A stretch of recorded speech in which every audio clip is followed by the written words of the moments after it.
Hey, it's DK with Adventures in Dirt, and I'm coming back to you again to talk more about Forrest Fenn.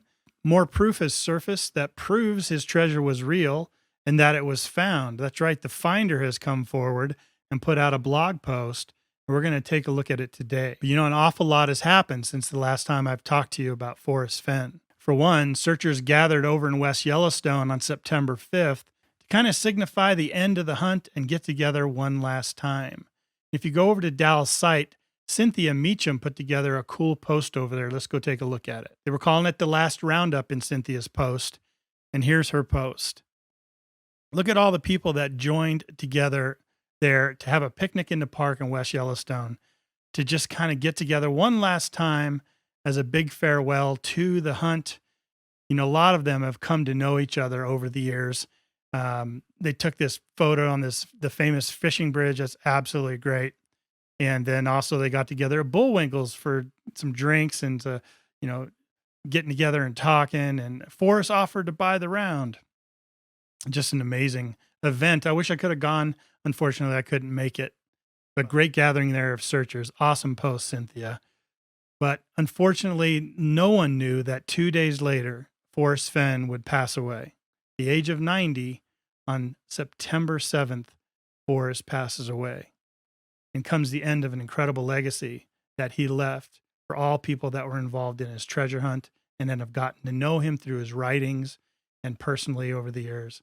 He had such an impact on so many people that were able to be inspired to go out into the outdoors and discover the beauty of the world around them. He's surely going to be missed. Rest in peace, Forrest. Rest in peace. And then just a few days ago on the 23rd, the finder of Forrest Fenn's treasure chest came forward. That's right. He hasn't revealed himself yet. But he actually put a blog post on a blog site called medium.com. Let's head over there and take a look at it and see what he had to say about Forrest Fenn and his treasure. Check this out.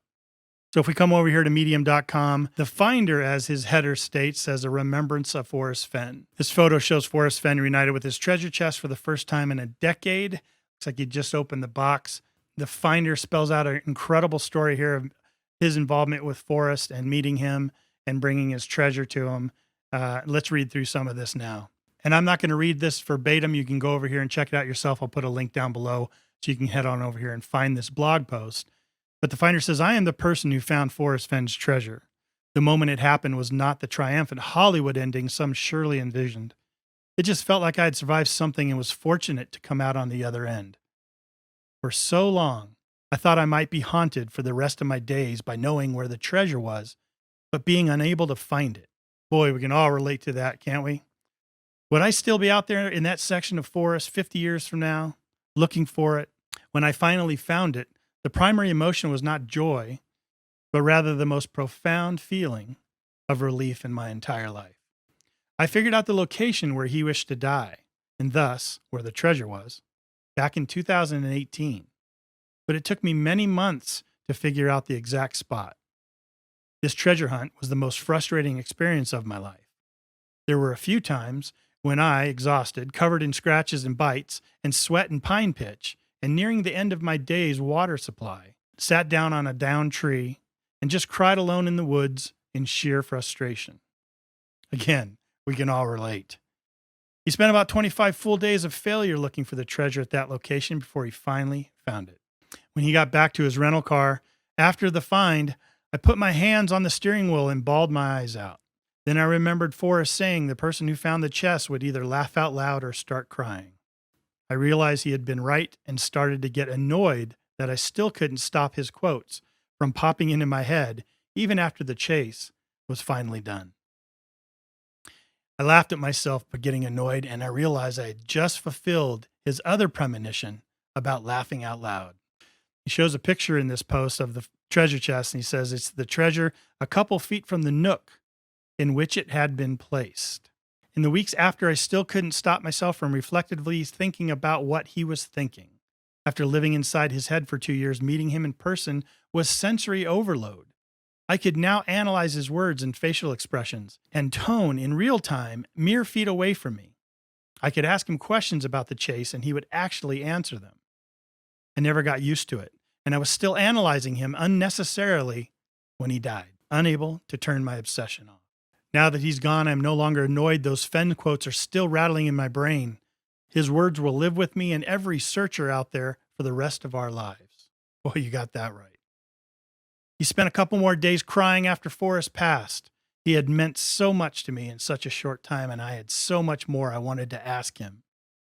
The kind of things that were just better done face to face. For weeks, he had wanted me to fly back to Santa Fe to spend more time with him. He even tried to convince me to move there, but circumstances out of our control made it more practical for me to come later. I'd never met Forrest until this June, and it was destined to be our only time spent together in person. But I'm thankful for the time we did have. When I met Forrest, I told him I hadn't been sure I would even ever get to meet him. The treasure was just too hard to find. He told me with a big smile that he had always said it was difficult to find, but not impossible. And I had proved him right. Here's another picture of Forrest with his treasure, spread out all over the table. You know, we saw the previous pictures, but these are more pictures coming with this blog post. As you can see there, all of his necklaces sitting there. Various nuggets are spread out and coins are spread out. Just an amazing photo. And those pair of scissors, we still don't know about those pair of scissors. So maybe the finder here will tell us something about those in his blog post. Let's scroll down. He said, knowing the exact spot on the globe where a person would like to die is a weird intimacy to share with a stranger. But the experience of figuring it out and proving it beyond a reasonable doubt provided confidence that was intoxicating to me. And perhaps helping me regain the belief in myself will be Forrest's greatest legacy in me. In the outpouring of love Forrest received from his fans after his death, it was clear he knew just what to say to make people feel special. For me, it was soon after I told him I found the treasure, when he let me know completely, unprompted, that he thought I was a genius. He goes on to say, Forrest had the ultimate poker face. In the summer of 2018, the only time I had talked to Forrest on the phone before finding the treasure, I called to tell him in desperation that I had found a blaze, the mark that the poem says points to the treasure. That seemed after some effort by me to have been faked by a cruel fellow searcher, even though it had evidently been there for years. I couldn't believe the chances. I told him exactly where it had been searching, but the call only lasted about 20 seconds, and he gave no impression he found my discovery at all interesting. Doesn't that just sound like Forrest? I mean, oh yeah, you found a blaze? Great, yeah, see you later. Click. Let's go back. The fake blaze was less than 1,000 feet from where I eventually found the treasure, and that's not even half the story. So here's another picture that he puts of many of the coins that were in the box. Looks like they're still in the box. Looks like on the left-hand side there's another sleeve that probably also contains coins. Looks like maybe that's a little button or some kind of coin down there in the lower left corner. Definitely like to see what that's about. Zoom in on that a little bit later. But yeah, an amazing collection of gold coins. You can even see a little gold nugget down here. If you look real close, you can see a little gold nugget right there. This is interesting to me right here. This is definitely a sleeve. If we scroll back up to his other picture here, you can see that necklace. Really interesting. I don't know what that is. We definitely got to check that out.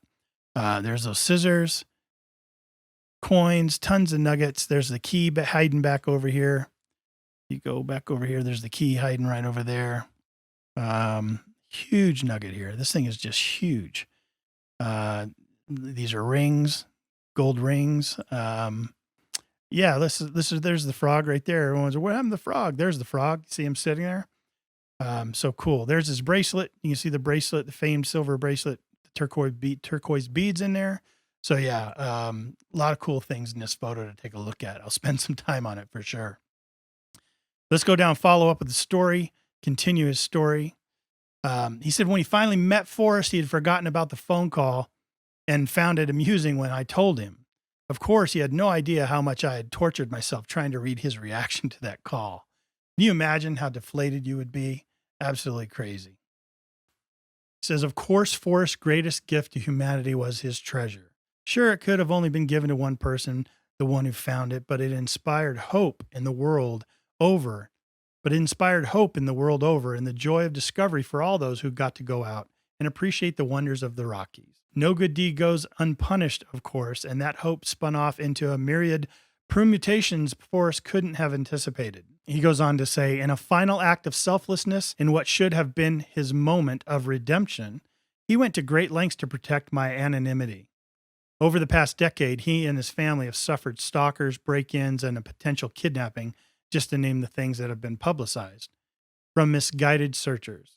I told him I didn't want to be looking over my shoulder for people like that for the rest of my life, and he was completely understanding. Forrest went out of his way to protect me, a person he had never met before, even though in some ways it undermined the legitimacy of this hunt in some people's minds. And I'll talk about that. An awful lot of people commented on my last few videos, which you can see right here. If you head over to that link, it'll take you over to the rest of my Forrest videos. But many people think that it's a hoax, that it was fake, it was found by his brother. And many still will. I know even though this came out, people still aren't convinced. There's still going to be skeptics out there and people that have proof that maybe it has been a hoax and always wanting to come out with that evidence. But, for me, I think I've stated before, I'm a believer. I believe that this treasure was found. I believe this person is the finder and that eventually will reveal himself as time comes. I mean, we don't know what he's dealing with. It's obvious through that statement right there that he doesn't want to be stalked. He doesn't want a hassle that comes with it. But as we read down in this blog a little further, I think there's more to come from him for sure. Let's check in and see what he has to say. He says my family and I will be eternally grateful. It's incredibly generous to leave a chest full of gold out in the wilderness for someone to find. It's a whole other thing to set aside one's driving desire for a legacy in order to protect that stranger. Selflessness is the only way to describe it. So here we see another picture of Forrest. He's wearing that famous silver bracelet right here. He's got it put on. I mean, look at that look on his face, right? Absolutely awesome. Again, these are sleeves of other types of coins right here that are in there. These look like really thin gold rings right there. This is that dragon bracelet. That's an incredible piece right there alone. There's the gold plates. There's the gold frog. This is a piece of the necklaces over here. Just the edge of it. There's something in here, which we'll see a picture of a little bit later. And I don't know what's in here. I think these might be jade, pieces of jade that's inside this capsule right there. You got the key sitting here. You got the scissors sitting here. And what else do we see in this photo? Huge nuggets right there. And even larger nugget right there. So let's keep reading and see what he has to say. Let me close this down. He goes on to say, the treasure is a unique piece of American cultural history. The gold glitters, but brighter still are the embedded hopes and dreams of all the many thousands who searched for it. It should belong to a person or institution who will fully appreciate owning such an incredible thing. Here's the key. But Forrest had a final wish for where he thought the treasure should end up. The first step for me will be to try to make that happen.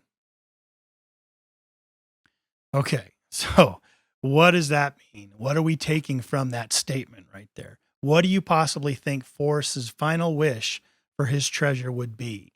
Was his final wish for this finder to go rebury it, create a new treasure hunt, and start these things over again to keep people out in the wilderness looking for it?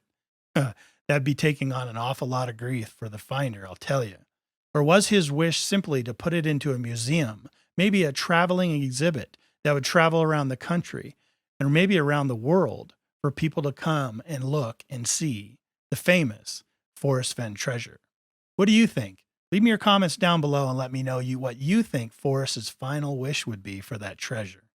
Pretty interesting to talk about. I'd love to know what you're thinking. As for the legacy of Forrest's chase, I suppose it is in many ways in my hands, as wrong as that feels.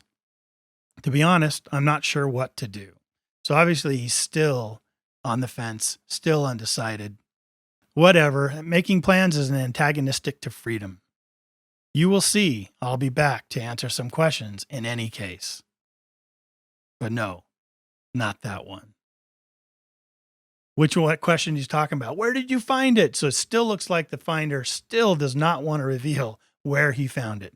We know it's in Wyoming. That information has been released, but not the exact location. So obviously he knows that's a question on everyone's mind, and he's still not going to reveal it, at least at this point, at least at this time.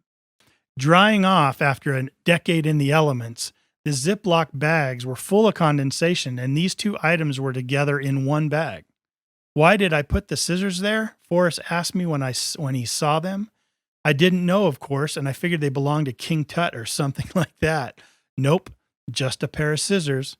At some point before he secreted the chest, a simple pair of metal scissors made their way in there without him noticing.